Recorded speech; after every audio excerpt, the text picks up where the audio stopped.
Es que todos necesitamos pertenecer, incluso esos que no quieren pertenecer ya pertenecen al grupo de los que no quieren pertenecer. Es una cuestión de vida o muerte. Esto es muy instintivo. Antes, en nuestra historia, cuando las tribus excluían a alguien, simbolizaba la muerte. ¿Okay? Porque el depredador podía comerse a ese miembro de este sistema que era excluido. Entonces nosotros necesitamos una pertenencia, o sí, porque está ligada a la supervivencia. Todos hacemos algo para pertenecer, todos. Yo les digo desde el terreno terapéutico, la mayoría de las personas hacemos cosas para ser parte de nuestro sistema familiar. Nos vamos o hacemos una serie de repeticiones forzadas para pertenecer, como estudiar, como ser leales a nuestro sistema, a su cultura, a sus valores, a parecernos incluso a ellos, a seguir sus órdenes, a ser fieles al sistema familiar. Y esto es o sí, y ese es uno de los conflictos que resuelven las constelaciones familiares, porque, por ejemplo, a lo mejor tú hubieras querido estudiar artes, pero en tu familia lo que toca es que estudies leyes o que estudies medicina o que estudies una carrera. Pero a ver, yo quiero estudiar otra cosa que no esté en el sistema familiar. ¿Vale? Entonces ahí viene un conflicto porque yo quiero una cosa pero mi sistema familiar quiere otra cosa para mí. Entonces, el trabajo en las constelaciones familiares es poder primero tomar conciencia, después reconocer desde dónde ellos quieren este destino para mí, después entregarles este destino y entonces poder construir mi propio destino, que es mi pertenencia y es lo que yo quiero y es lo que a mí me gustaría en los 4 niveles, que es en el nivel material o nivel salud, en el nivel sexual creativo, emocional e intelectual. ¿Vale? Entonces, bueno, esto corresponde a la pertenencia. Otro de los órdenes del amor es el orden como tal.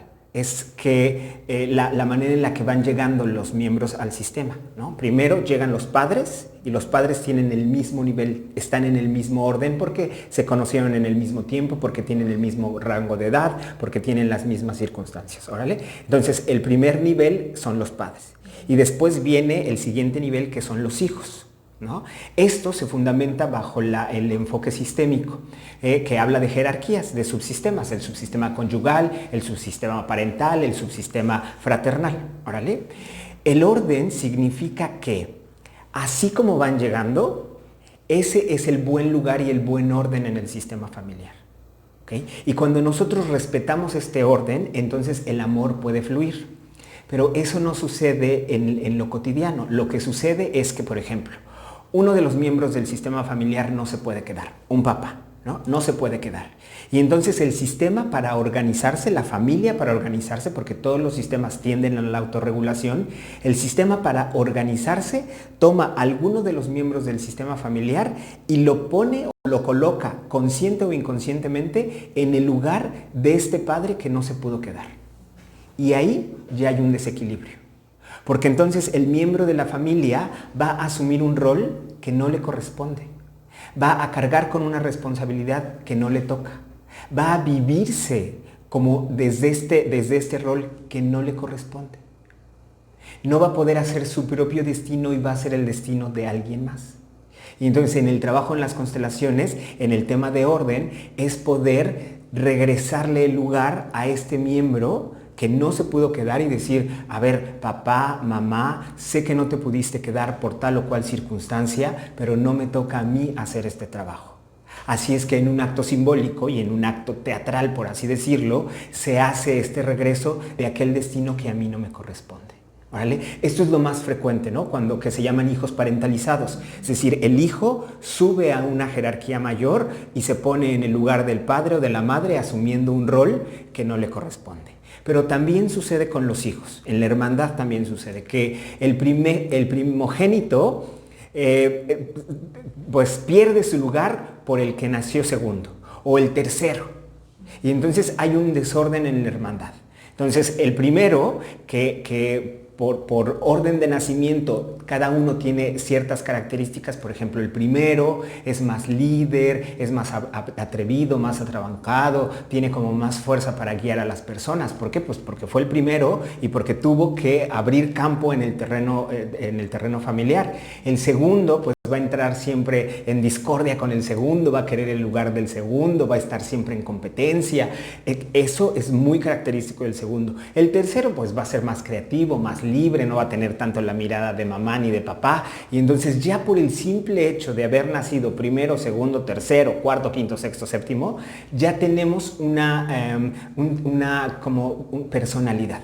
Ahora, cuando el lugar de los hermanos se ve trastocado, es decir, que el segundo ocupa el lugar del primero y el primero ocupa el lugar del tercero, también va a generar conflicto.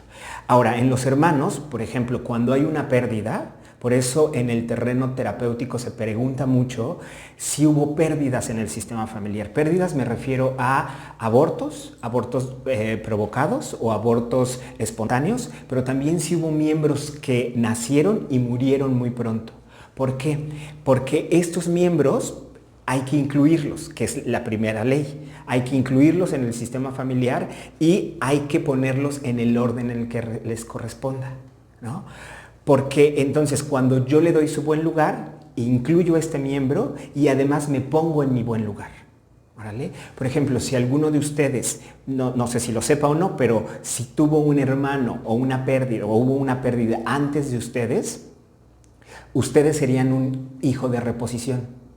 Son hijos que reponen a esta pérdida. La experiencia nos ha enseñado que toda mujer que se sabe embarazada genera una expectativa, buena o mala, respecto al suceso. Y si no se hace el trabajo de duelos con esta pérdida, estas expectativas van a pasar al siguiente hijo, o sí o sí. Y entonces este hijo ya no va a ocupar su lugar, sino va a ocupar el lugar de alguien más, el lugar de alguien que no pudo florecer o que no pudo existir. Sí, quise ponerlas porque se hace también trabajo en constelaciones. En realidad las constelaciones empezaron en grupo. ¿Okay? Bert Hellinger decía, a ver, cuando se reúne un grupo se hace un campo del saber. Es decir, como si fuera un campo de Wi-Fi. A mí me gusta explicar las constelaciones así, me parece que es lo más como fácil de entender. Ustedes ubican un módem, ¿cierto? El módem lo que hace es lanzar una señal. Esa señal la recibe un teléfono móvil o una tableta. ¿Órale? Y aunque ustedes no ven la señal, ustedes pueden descargar información de una red que no la pueden mirar, pero ahí está.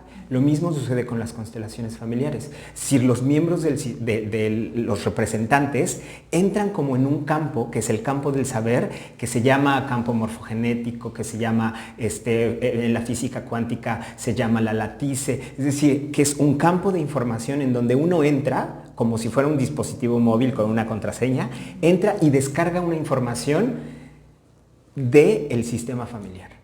¿Okay? Y entonces, por eso es que se empezó a trabajar con grupos, ¿no? Porque se hacían los grupos, le pedía a un representante y el representante un poco se le pide que diga cómo se siente en ese lugar, qué es lo que le está sucediendo, qué le está pasando. Y entonces el representante tiene una información debido al campo morfogenético, como se le conoce, tiene una información que no tendríamos de otra manera, que no se puede lograr, por ejemplo, en la consulta uno a uno. Y entonces por eso también las constelaciones se nutren del psicodrama de Moreno, que es un acto teatral en donde pones una escena, ¿no? Por ejemplo, la escena de tu familia, pones la escena de tu familia y ya con el simple hecho de mirar la escena, ya te empiezas a dar cuenta de algunas cosas, ¿no? Por ejemplo, podríamos decir, tú, por ejemplo, pon la imagen de tu familia aquí. La imagen que tú te...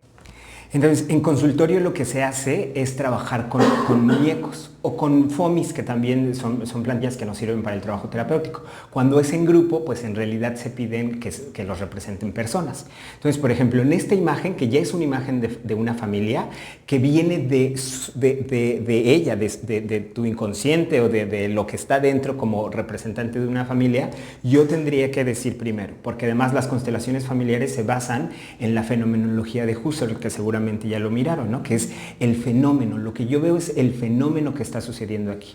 Y yo de entrada, desde afuera, como en un acto interpretativo, lo que digo es, bueno, parece que hay un adulto y hay tres pequeños.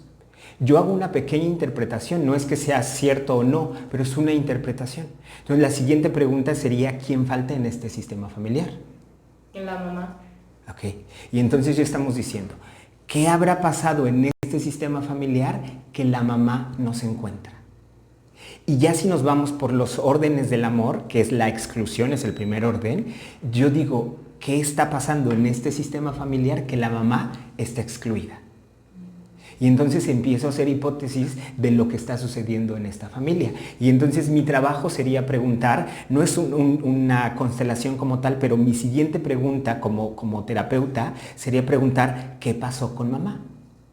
Y ya desde ahí podemos empezar a hacer muchas hipótesis que nos van a ayudar a identificar qué habrá pasado con mamá que no se pudo quedar en este sistema familiar. Entonces mi trabajo como constelador es justo incluir, les decía, a los excluidos. Entonces yo te digo, si tú pudieras poner a la mamá que falta en este sistema familiar, ¿en dónde la pondrías? Okay. Y entonces así se va haciendo el trabajo. Desde luego que cuando se hace un trabajo grupal es más rico porque podemos mirar pues la postura corporal, podemos mirar pues algunos movimientos, podemos ver cuál es la energía corporal, qué es lo que va sintiendo cada uno de estos miembros del sistema y nos va dando más información. Ahora, como las constelaciones familiares se basan en la terapia familiar sistémica, que es los sistemas, hay un orden para acomodar al sistema familiar. No se los voy a decir porque eso forma parte del trabajo de constelaciones, pero yo aquí lo veo y digo, así como tú lo colocaste, el orden no está en el orden que debiera estar. ¿Ok? Yo, por ejemplo, diría, este hijo tiene más responsabilidad que los otros hijos. Solo como mera hipótesis. Yo tendría que preguntar, ¿qué hace este hijo? ¿Le va bien a este hijo o a esta hija? ¿Está floreciendo? ¿Tiene un trabajo? ¿Tiene una pareja? Y a lo mejor me dices, no, pues es quien se quedó a cuidar a los hermanitos, es quien se hace cargo de la familia, es el que ocupó el rol de mamá. Y entonces ya a partir de ahí podemos hacer todavía más hipótesis. ¿Vale?